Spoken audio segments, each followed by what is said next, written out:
So we will apply now technology acceptance theories on IoT and later artificial intelligence. This brings me to a first study we did, the impact of social and cognitive influence on smart connected objects adoption. It was published at the European Marketing Conference in 2016. I directly come to the literature review. So this is what you have to do now in the next couple of months.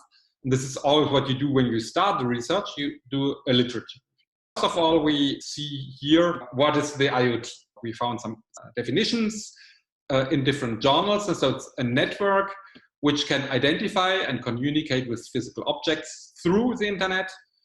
So it's a worldwide network of interconnected objects that are able to create and transmit data to create value for users through various services. So you have seen it can be in every object, including homes, including kitchens, including beds, including offices, including cars. So everything can be connected, and it is connected through sensors, basic sensors that capture actually feelings or capture conditions, but it could be also, and it's more and more guided by artificial intelligence to make the system independent from human decisions. And the main aim is to increase consumers' quality of life. And the smart connected objects are basically physical objects that can be controlled by other digital objects, and they can act on its own thanks to artificial intelligence. The smart connected objects are connected to the IoT and can either become independent through AI, either they are still guided by or controlled by humans. This is what we can see on the next slide. So indeed, there's actually a progression in sophistication. So actually, the mobile applications are the basic technologies, but now they become quite used by every user, because it's only software on smartphones or tablets that collect, storage, deliver real-time data, and perform specific tasks to specific needs. So it's very basic, and there's no AI, there's no IoT, but they become and bring more service if they are connected. So if the mobile app collects data via sensors and is connected to, for example, a smart home that has sensors, light sensors or room and humidity and temperature sensors, then it can give personalized feedback, but the app is still controlled by users. So there's no AI. So this is actually what most of our applications are doing if they're connected. So we can control, for example, the light in our house. We can control by a smartphone the television. We can control the air condition. We can control the temperature. Because we know that, for example, it's now, I'm in my office, and I go back later to my home. Now I could reduce the temperature because I'm not there, and the device will tell me now it's 80 degrees, and I can control remotely the temperature to increase it to 21 degrees, the optimal room temperature. But these connected applications, and that's the future, will become smart applications if they do things automatically and personalized, based on the data that is collected, and that they adapt spontaneously according to our feelings or well-being. This is in the frame of well-being. So if we consider now, again, aircon or heating system or light system, then the data collects data about the optimal temperature. So if the system, if I have variables, for example, if the system feels that my body temperature is too high or I'm sweating, then it might automatically collect the data, and with a history of data can determine the optimal temperature for me according to different conditions. For example, if I'm doing sport at home, it would reduce automatically my temperature in my room or in my house. If I'm sitting in my office where I'm not moving, it might increase the temperature because it feels that I'm freezing, and so the system becomes intelligent. So today, and the value, and to come back also to the marketing application, the value from is not mobile, not a connected application, it is IoT or a smart connected application connected to artificial intelligence that is automatically analyzing data and giving us intelligent feedback and controllings of devices, so that we have value. And there we are fully again in the marketing paradigm, because value means satisfaction, perceived value means satisfaction, and subsequently loyalty. And so it makes sense to work on the smart application. So in this thesis, actually, these terms are often used in an interchanged way. So the thesis made clearer definitions. So first of all, as we have seen, we gave an intention of IoT, of SCO, and above all, we made it clear a differentiation has to be done between mobile, connected, and smart applications. So this is one of the contributions that came from the literature review. Once we have clarified concepts, we started with a very large domain. IoT, smart connected objects, artificial intelligence. We did not really know to which direction we should go. So when you don't know where to go, when the topic is very large, it makes sense to do an exploratory study. And this is what we did. Actually, we did a preliminary study on the adoption of IoT. And we did two focus groups with 10 persons each in 2015, where we asked, first of all, the respondents how what if they understand the concepts IoT and smart connected objects. It was basically not the case. So we asked them how they perceive IoT, what they understand of IoT and smart connected objects. So this was the first step. And then the second step, we explained them a little bit more what it was for. We asked them what would influence the adoption of IoT for them. So we basically found a lot of verbatims, so text, they told us. And so the study, the focus groups were recorded by video and with the audio data and transcripted and then analyzed by NVivo, which is a qualitative analysis tool. And so by analyzing the verbatims, we found actually convenient, useful, easy. So this is actually the concept of perceived usefulness and ease of use in the basic TAM. So IoT is a technology, and it's not different what has been found in technology acceptance literature. It should be useful and it should be easy to use. Second, we found terms like share, information, communication. So this is more the communication or utilitarian values that we regarded it in this concept. Private data, security, risk of privacy, which is more related to private lives, and so privacy concerns. And so we conceptualized it within a concept of privacy concerns and private life. Flashy, at the forefront of technology, like my friends. And so this is rather related to the concept, which is well known in marketing and psychology, social value.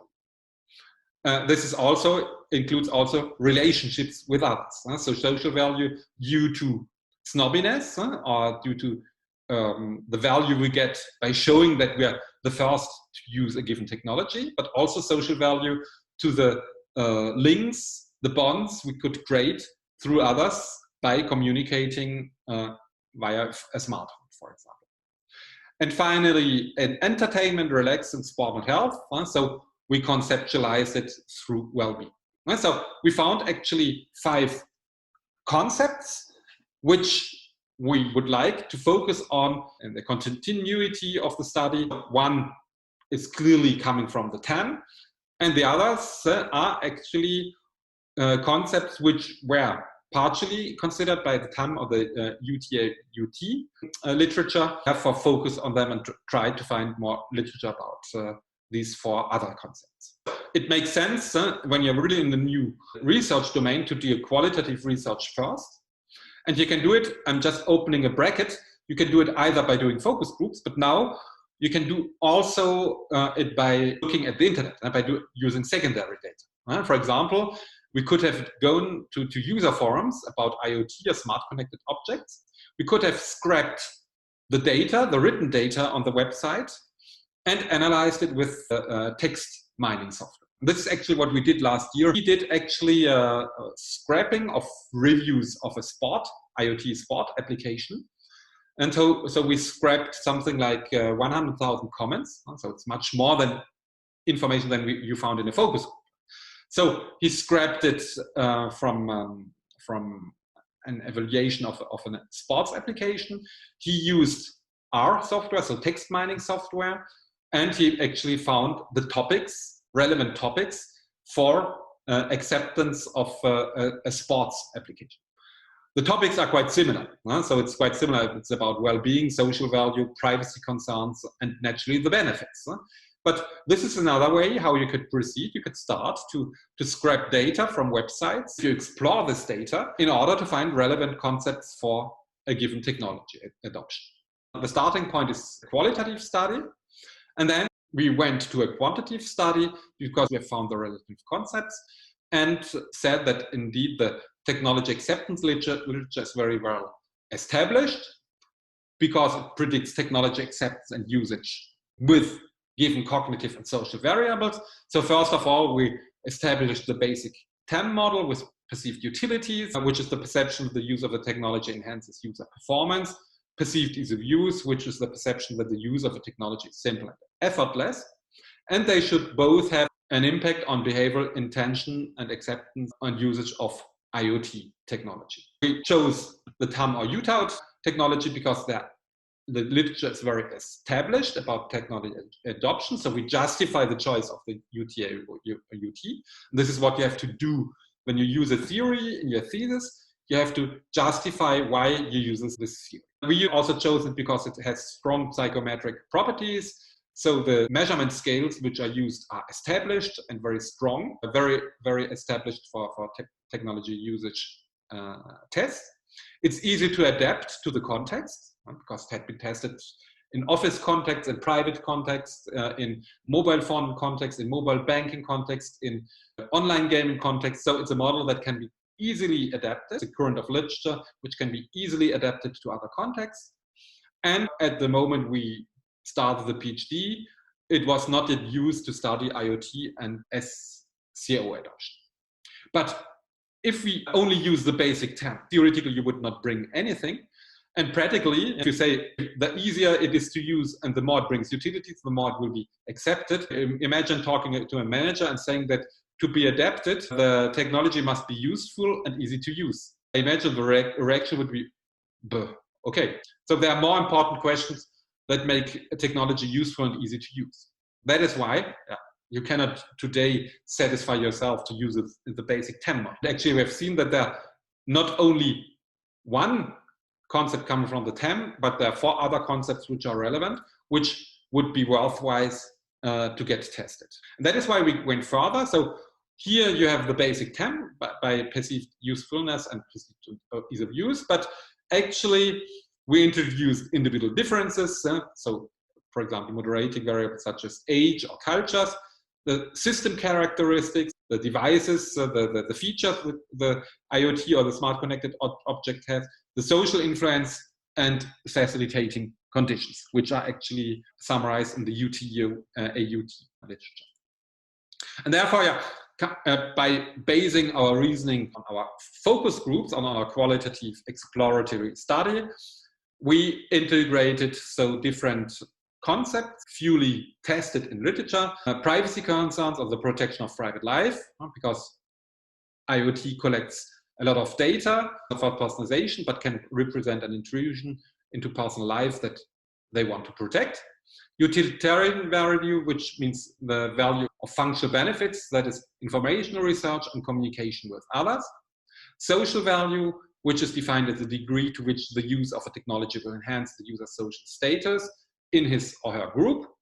And consumer well-being, which is very fully investigated in marketing, which is the personal state of mind linked to different factors: health, social, economic, pleasure, self-realization, and harmony. It's a very complicated concept. When you go into this literature, you will see, you will open a bottle of spirits. You don't know really where to start. That is why in our study, we stayed in a very easy conceptualization of well-being. But you have in economics, very large literature about collective and individual well-being, which is complicated to work on. But you cannot focus on all aspects of well-being because it would be too large to test. That is why I will tell you in some instance which choice we did, which brings us to a mediating variable. So we consider that the privacy concerns have a negative impact on trust. What is trust? It's a psychological state of mind characterized by the intention to accept vulnerability on the basis of optimistic beliefs about the behaviors of others. In easy words, it's the belief that we don't feel betrayed by a person or by a technology. We consider that this variable is important in technology acceptance, and so which is another contribution, because trust has fully integrated into technology acceptance models. We have actually introduced privacy concerns about the worriness about the flow of information.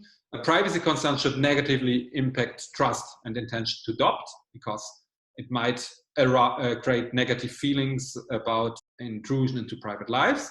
It should also influence negatively well-being, because they can bring stress and decreases feelings of well-being. You can see here the authors. This is not intuition. This is based on what we found in literature. So our hypothesis or our research questions are supported by literature. And we introduced an individual variable, consumer innovativeness, as a moderator, which is the degree of attraction toward innovations. It's a predisposition to adopt a technological innovation found by Rogers in 1983. But it is used regularly in technology studies as a moderator, improving acceptance, because innovative consumers are more likely to accept new technologies, including smart technology. So the higher the innovativeness, the higher will be the readiness to adopt. The lower the innovativeness, the lower should be the readiness to adopt. To come to our contribution, so we extended the TAM by different variables. This is our final model, which we wanted to test. So we have here actually the basic TAM with perceived usefulness, with perceived ease of use, which influence perceived usefulness. We extended the model by introducing a mediating variable, well-being. So we don't consider that usefulness directly influences intention of use, but there should be a mediating impact of well-being. That is, the more the technology creates usefulness, the higher the well-being should be, the higher should be the intention to use, and the higher should be also the intention to recommendation or word of mouth intentions. On the other hand, this should be moderated by what we call quantified self, a predisposition of consumers to measure, to monitor themselves in order to increase the well-being. So we consider consumers who are ready to monitor them often or regularly should have higher feelings of well-being and higher intention of use, adopt the technology. And we have extended the model on the left side by antecedents. So we introduced this utilitarian value, which represents communication through IoT. We introduced social value, which both should have positive impact on perceived usefulness. And we introduced privacy concerns, which should have a negative impact on technology trust, according to literature, Hong and Tong, and negative impact on trust. But on the other hand, if we manage to decrease privacy concerns, trust should increase, and this should have a positive impact on consumer well-being, which in turn then should positively impact intention of use. And so this is our model. It could be enhanced by many other variables. So we could also have introduced hedonistic value and any kind of price value, but at one point you have to stay simple.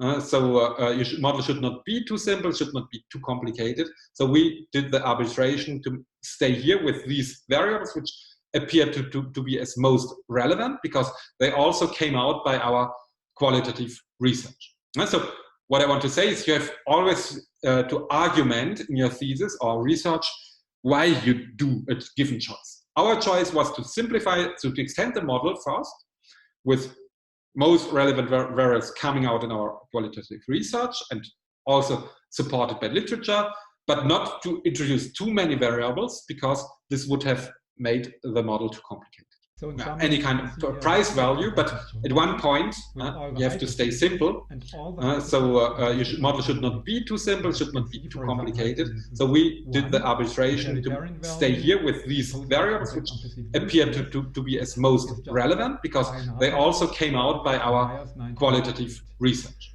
And so what I want to say is you have always to argument in your thesis or research why you do a given choice. Our choice was to simplify, to extend the model first, with most relevant variables coming out in our qualitative research and also supported by literature, but not to introduce too many variables, because this would have any kind of price value. But at one point, you have to stay simple.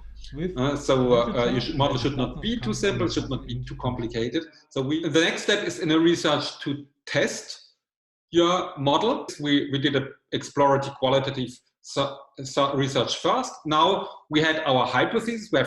We know more about our topic.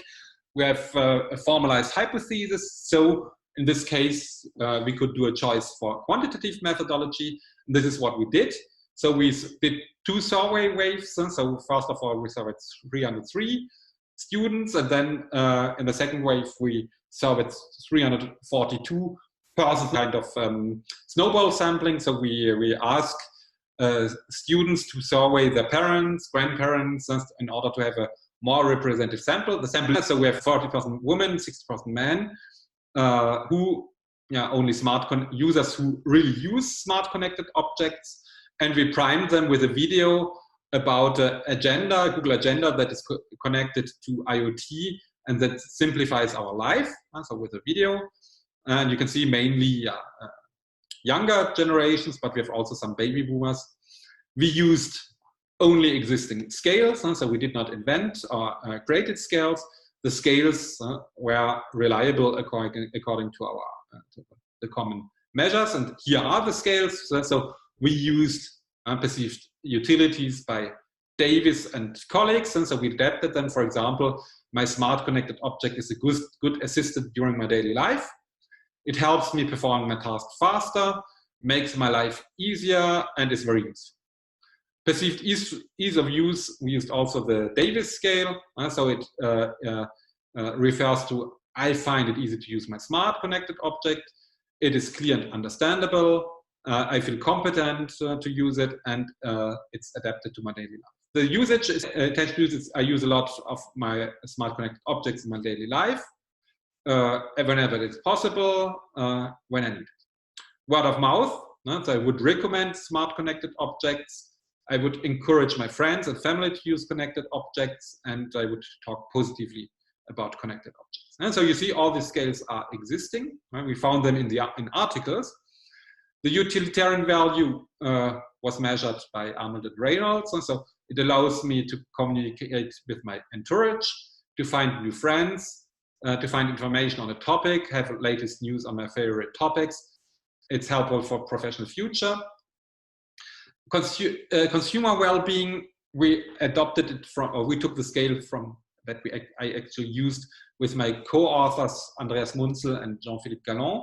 It's published in Technological Forecasting and Social Change. So you see the conceptualization of well-being is quite easy. So we actually integrate experiential hedonistic aspect. It's entertaining, it's relaxing, it's an escape, it's delightful, so you have more the aspects of joy.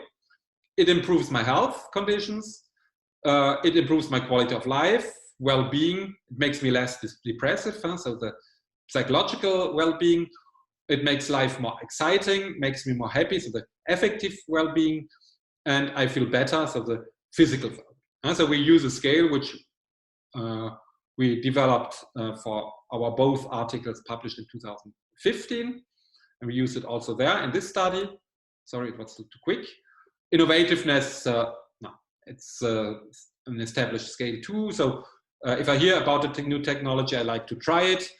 I'm generally the first to use it. So innovativeness, privacy concerns from Hong and Tong. So it bothers me when smart connected objects ask for my personal information. I'm concerned if they ask for too much information. I'm concerned if the information is sold to other providers. So you can see here some items. Social value, so it improves, the smart connected object improves the opinion my family has about me. It promotes me socially, improves the way I'm perceived, and it helps assert my self-identity. So there are some items about social value. And trust, my smart connected object is trustworthy, handling my personal information. and it fulfills its promises related to my personal information. And so all these scales exist. We tested this, and this is also what we will do with factor analysis. And so you can see these indicators should be higher than 8. And so the Cronbach alpha is higher than 8. And so, which means that the scales fit well to our context, and we can be applied. And yeah, all these indicators show that the scales can be adapted to our context. And this is what you will learn when you have quantitative methodologies. I won't focus a lot here. It's the same for all our scales. What is interesting are the results. So we used structural equation modeling. This is also what you will learn in your quantitative courses. So it's a kind of regression model where we actually see that, first of all, the model fits well. All these indicators show good fit. So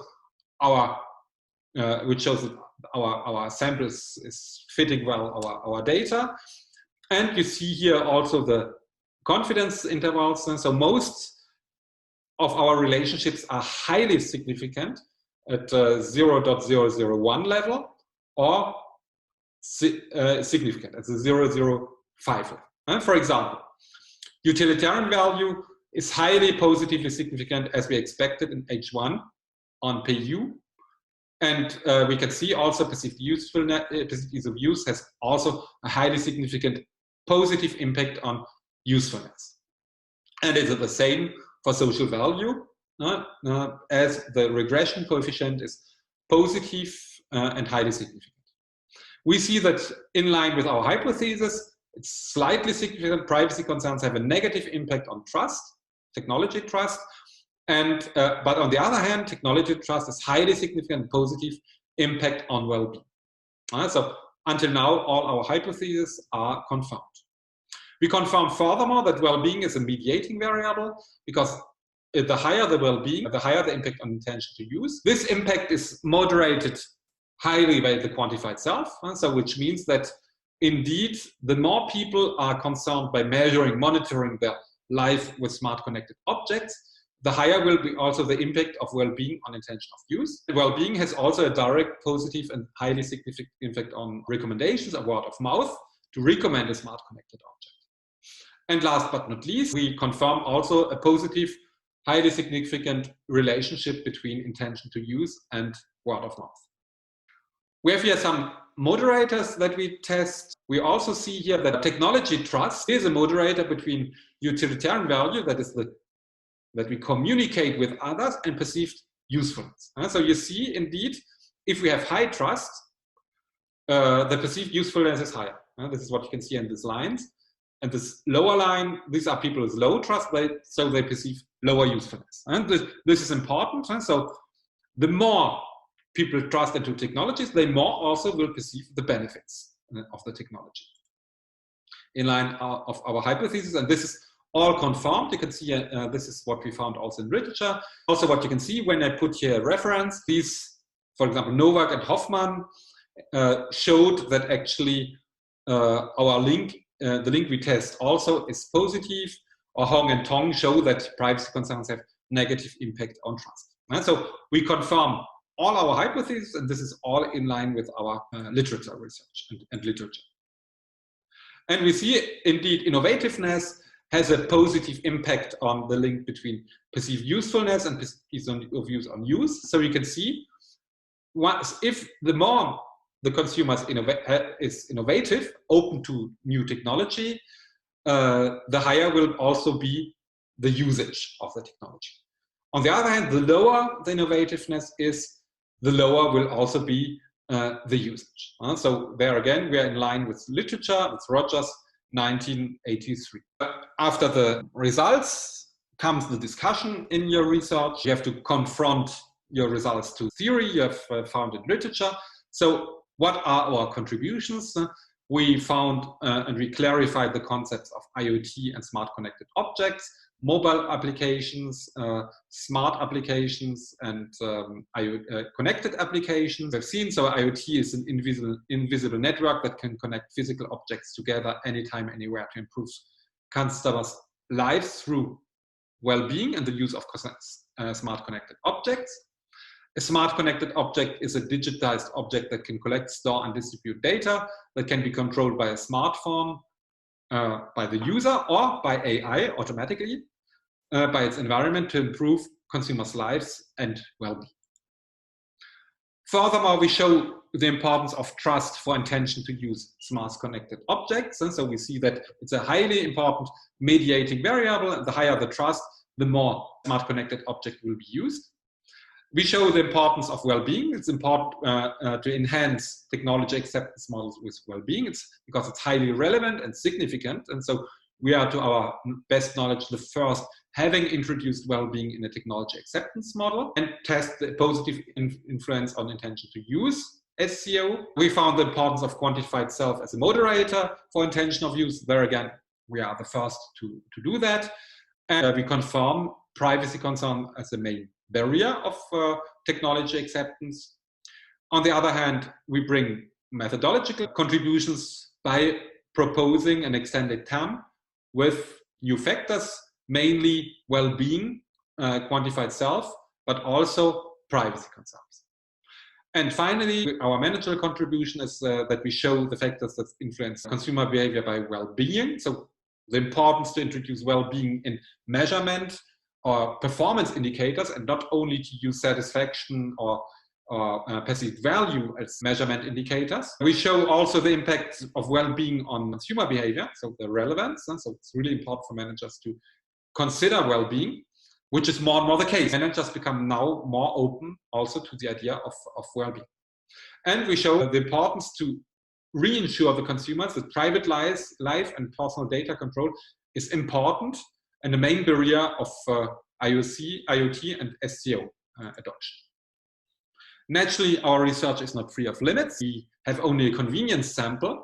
It's only one study. So in order to find empirical generalizations, it is important to replicate the study with real applications. And so we have only a video that we showed. So it would be interesting to make the same study with real applications that users use in order to measure the trust into the real application. For example, Runkeeper or a health application or a sleep application, in order to really test usage situations where the users really use and are really connected to the objects, and where we really measure actual behavior and not only intentions. Because we only measured intention of use, whereas we know that intention does not really reflect real usage of smart connected objects.